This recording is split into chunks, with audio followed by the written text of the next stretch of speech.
রাশেদের বন্ধু, রাশেদের বন্ধু, রাশেদ's friend, রাশেদের বন্ধু, রাশেদ's friend, খালেদের বন্ধু, খালেদ's friend, খালেদের বন্ধু, যদি বলি খালেদের বাবা, খালেদ's father, খালেদের বাবা, খালেদের বাবা, খালেদের মা, খালেদ's mother, খালেদের মা, খালেদ's mother। যখন দুইজনে জীব হবে তখন কি অ্যাপোস্ট্রফি এস দিয়ে করলে কি হবে? রটা যুক্ত হয়ে যাবে। রাশেদের মা তাহলে কি হবে? রাশেদ's mother। এবার বলেন শিক্ষকের বন্ধু, দুইজনে কি জীব না? তাহলে কি হবে? Teachers friend. শিক্ষকের বন্ধু, টিচার্স ফ্রেন্ড। শিক্ষকের বন্ধু, টিচার্স ফ্রেন্ড। শিক্ষকের বন্ধু, এবং শিক্ষকের বন্ধু যাবে, হ্যাঁ টিচার্স ফ্রেন্ড উইল গো। হ্যাঁ শিক্ষকের বন্ধু যাবে, শিক্ষকের বন্ধু আসবে, শিক্ষকের বন্ধু লিখবে, টিচার্স ফ্রেন্ড উইল রাইট। আরেকটা পড়ছি অফ যে মাদ্রাসার শিক্ষক বা স্কুলের শিক্ষক বা তারপর গ্রামের ডাক্তার বা শহরের মেয়র, এগুলো পড়ছেন না? বলেন মাদ্রাসার শিক্ষক কি হবে? দ্য টিচার অফ দ্য মাদ্রাসা। মাদ্রাসার শিক্ষক দ্য টিচার অফ দ্য মাদ্রাসা। দুইটা আপনি দা ছাড়া বলতে পারবেন, তবে দা যদি দুইটার আগে ইউজ করেন এটা কি সুন্দর। এবং মাদ্রাসার শিক্ষক, যদি বলি স্কুলের শিক্ষক the teacher of the school, স্কুলের শিক্ষক the teacher of the school, কলেজের শিক্ষক the teacher of the college, কলেজের শিক্ষক the teacher of the college. যদি বলি গ্রামের শিক্ষক the teacher of the village, the teacher of the village, গ্রামের doctor the doctor of the village, the teacher of the doctor, the teacher of the doctor, এরকম কিছু। আচ্ছা বলেন গ্রামের doctor the doctor of the village, হ্যাঁ গ্রামের doctor, গ্রামের chairman,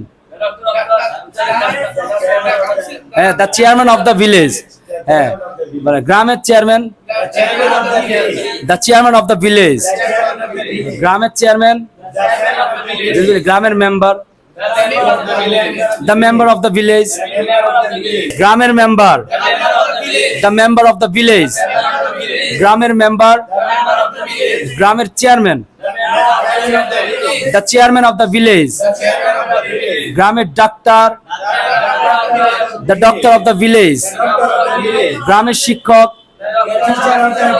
the teacher of the village, গ্রামের শিক্ষক, the teacher of the village. বলে শহরের শিক্ষক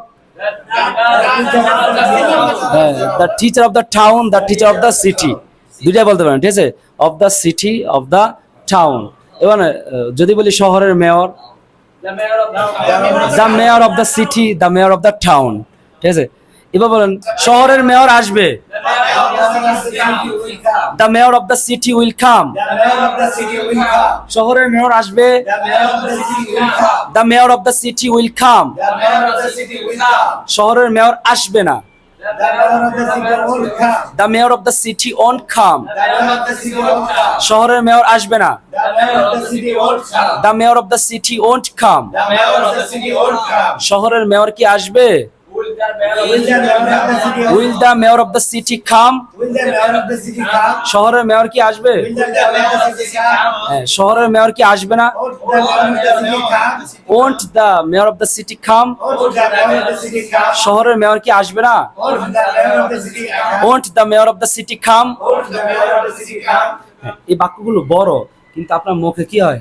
বাজে, তাই না? এই বাক্যগুলো যদি মানে কিছুক্ষণ প্র্যাকটিস করেন 10 মিনিট, দেখবেন আর মুখে বাজবে না। বড় বাক্য তৈরি করা এটা একটা আলাদা যোগ্যতা, ঠিক আছে? এটা কথা বলার ক্ষেত্রে আপনার মানে কনফিডেন্স বাড়াবে। আপনার কনফিডেন্স বুস্ট করতে চাইলে বড় বড় বাক্য ক্রিয়েট করার চেষ্টা করবেন, কারণ আপনি কথা বলতে গেলে তো অনেক কিছুই বোঝানো লাগবে, তখন তো বড় বাক্য তৈরি করতে হবে আলটিমেটলি। বলেন এই মাদ্রাসার শিক্ষক, the teacher of this Madrasa.